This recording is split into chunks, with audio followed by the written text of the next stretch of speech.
Omon-omon Tridharma perguruan tinggi. Bicara Tridharma tapi realita dan juga pengimplementasiannya sangatlah carut marut.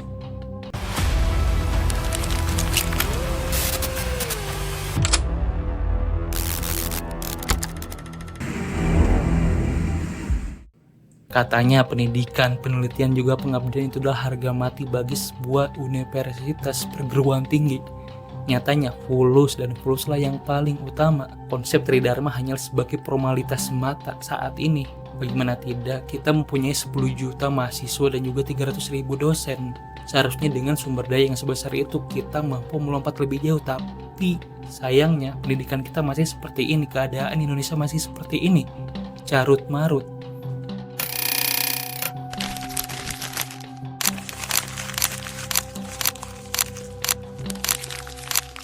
Pendidikan katanya untuk semua bangsa, tapi sayangnya pendidikan nyatanya untuk mereka yang mampu dan juga untuk mereka yang beruntung. Padahal pendidikan adalah sebuah pondasi bagi sebuah bangsa. Tapi sayangnya pendidikan kita saat ini dikuasai oleh presentasi teman sejawat yang tidak sedikit dari mereka pun bingung dengan apa yang mereka presentasikan. Kurikulum merdeka katanya. Kurikulum merdeka sesuai dengan keadaan bangsa ini yang katanya sudah merdeka, tapi keadilan bisa dijual beli, tapi popularitas menjadi barang utama. Mereka yang layak tersingkir oleh mereka yang mempunyai koneksi.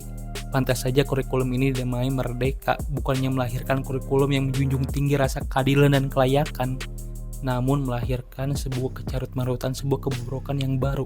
Kelas diisi oleh presentasi dari mahasiswa sementara dosen menjadi Tuhan yang menilai dan juga mengabsen.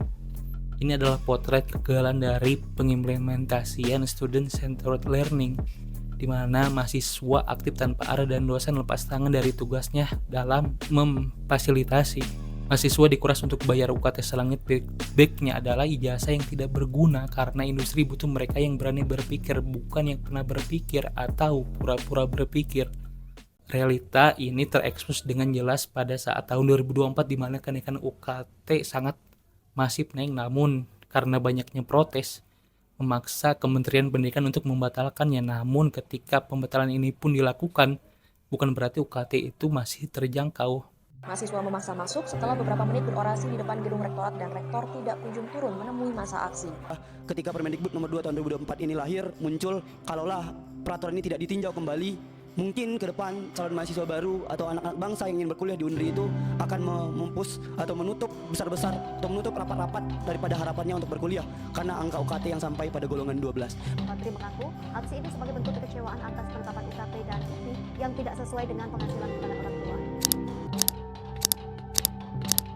Karena UKT di sebagian kampus, malah di banyak kampus itu menyentuh angka 10 juta per semester. Jika kita bandingkan dengan UMR di berbagai daerah, masih sangat tinggi. Ketika kita membandingkan dengan Jogja yang 2, sekian, UKT 10 juta sekian, sangat timpang.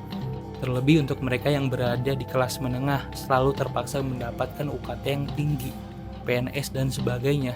Lalu soal ijazah, saat ini setidaknya ada 1,1 pengangguran sarjana. Ini adalah bukti adanya skill gap mismatch antara kesenjangan keahlian, di mana lulusan tidak memiliki kemampuan berpikir kritis dan soft skill lain yang dibutuhkan oleh industri. Lebih ironis lagi, hanya ada kurang dari 100 sekian universitas di Indonesia yang terakreditasi A dari 4.000 sekian universitas yang ada. Ini menandakan mayoritas masih jauh dari harapan, walaupun sebenarnya akreditasi bukanlah pacuan, tapi setidaknya ini bisa menjadi cerminan sedikit untuk bagaimana kita melihat kualitas perguruan tinggi di Indonesia ini. Lalu mayoritas program studi dan juga mahasiswa di Indonesia ini sebenarnya didominasi oleh bidang pendidikan. Namun naas, walaupun angka itu fantastis dalam hal pendidikan, realita pendidikan Indonesia masih sangat miris. Jangan terlalu jauh kita berbicara untuk memperbaiki kualitas masyarakat secara keseluruhan. Ketika kita melihat kualitas kampus dan pembelajaran saja masih kacau balau seperti ini, soan bicara pengajaran kalau kelas hanya disuguhi oleh dosen yang berlaga seperti nabi. Dosen bukan nabi yang dijaga dari kesalahan, pun bukan manusia yang selalu benar.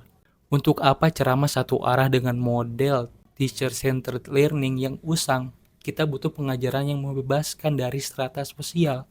pengajaran yang saling untuk memahami, saling memberi, bukan yang ada yang paling benar, bukan paling menghakimi pun bukan paling tinggi. Kita butuh pendidikan yang setara. Omnomon yang kedua itu bernama penelitian. Jangan membicarakan tujuan suci Tridharma penelitian kalau fakta realitanya penelitian hanya dipakai untuk naik status, bukan untuk kebermanfaatan.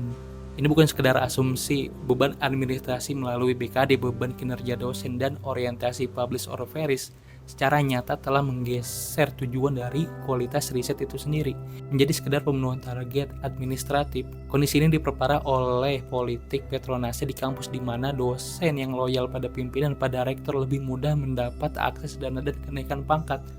Mengubah riset menjadi alat politik internal, ini sangat bahaya. Kembalikan dosen seperti bagaimana selayaknya dosen itu diadakan.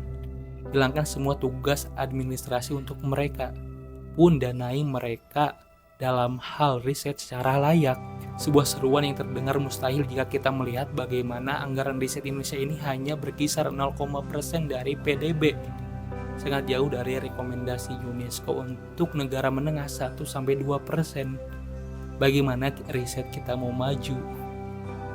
Hasilnya, dari sekitar 24.000 jurnal ilmiah di Indonesia, hanya kurang lebih 163% yang terindeks oleh Scopus, menunjukkan betapa banyak penelitian kita yang hanya ada tanpa substansi, hanya menjadi buih. Biarkan mereka meneliti tanpa berpikir naik jabatan agar jurnal predator musnah. Naikkan gaji mereka sebab penerbitan jurnal harganya tak sebanding dengan gaji dan tunjangan mereka. Inilah tuntutan logis dari gua mengingat gaji pokok dosen atau PNS sejak awal hanya sekitar 3,4,5 juta. Sementara biaya publikasi jurnal internasional bereputasi bisa mencapai jutaan sampai puluhan juta. Dan timpangan seperti inilah yang menjuburkan jurnal predator beredar luas di Indonesia. Karena sebagai jalan pintas, situasi ini ditambah dengan birokrasi riset yang rumit pasca integrasi ke BRIN, membuat banyak periset merasa diabaikan oleh negara, memicu fenomena brain drain di mana talenta terbaik bangsa memilih untuk berkarir di luar negeri. Sedikit kita singgung tentang penelitian di kalangan mahasiswa. Dampak dari pengajaran yang carut-marut seperti tadi menghasilkan mahasiswa ketika menulis skripsi mengandalkan joki atau AI, karena ini hal wajar. Karena sedari awal mereka tidak diajarkan bagaimana caranya berpikir secara kritis. Bangsa ini akan maju jika mereka menghargai guru dan juga perisetnya. Omon-omon ketiga itu bernama pengabdian Tridharma Kampus.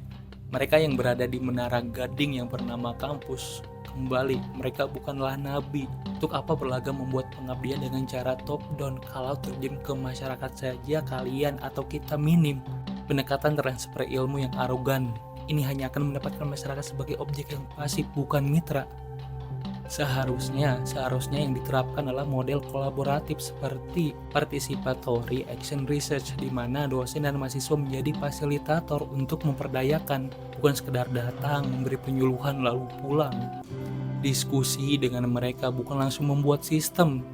Masyarakat yang paham permasalahan mereka, bukan kita atau kalian yang ada di menara. Kita hanyalah kolaborator untuk membantu mereka, bukan nabi yang mengarahkan mereka untuk harus A, B, C, dan D. Berapa banyak aplikasi solusi digital atau program desa binaan yang gagal total karena dibangun tanpa memahami konteks sosial dan juga kebutuhan nyata warganya. Dampak yang berkelanjutan lah yang dibutuhkan oleh masyarakat, bukan sekedar acara formal 1 atau 2 hari atau 1 atau 2 bulan.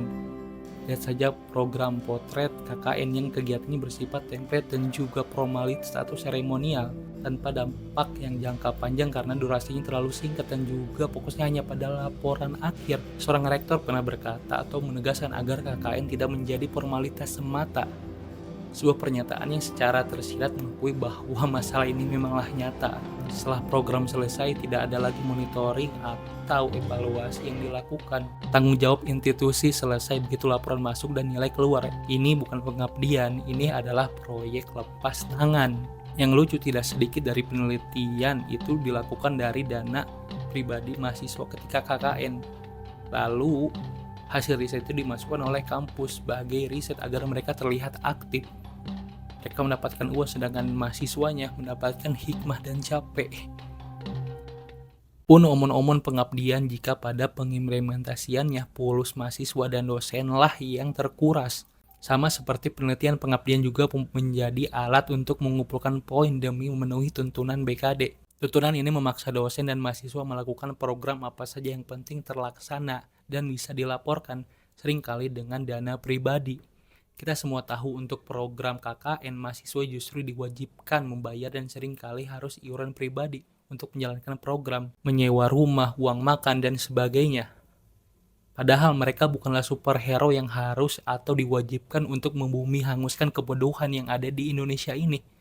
Mereka manusia terpelajar yang sekedar berusaha menjadi adil sejak dalam pikiran. Dana seharusnya dari pemerintah, dari kampus pun masyarakat yang mampu, bukan dari kita atau dari mahasiswa dan juga dosen. Bangsa ini tidak didirikan atas sikap diam dan juga mengikuti arus, melainkan dari pertengkaran juga perlawanan ide. Tan Malaka, Soekarno, Hatta, Syahrir, Agus Salim, M. Natsir, dan lainnya sudah memberikan contoh untuk kita. Jadikan kuliahmu sebagai pencarian ilmu dan mempertajam pikirmu. Jadilah kritis karena hanya dengan itulah kamu berarti mengupayakan bangsa ini menjadi lebih baik. Pendidikannya dan juga semangat berpikirnya. Salah dalam berpendapat itu adalah hal yang wajar, justru kita butuh banyak kesalahan daripada sikap diam karena malu berpendapat. Ini saja untuk konten kali ini, sampai jumpa di konten selanjutnya. Bagaimana pendapat kalian? Tulis di komen. Jangan lupa subscribe and sampai jumpa.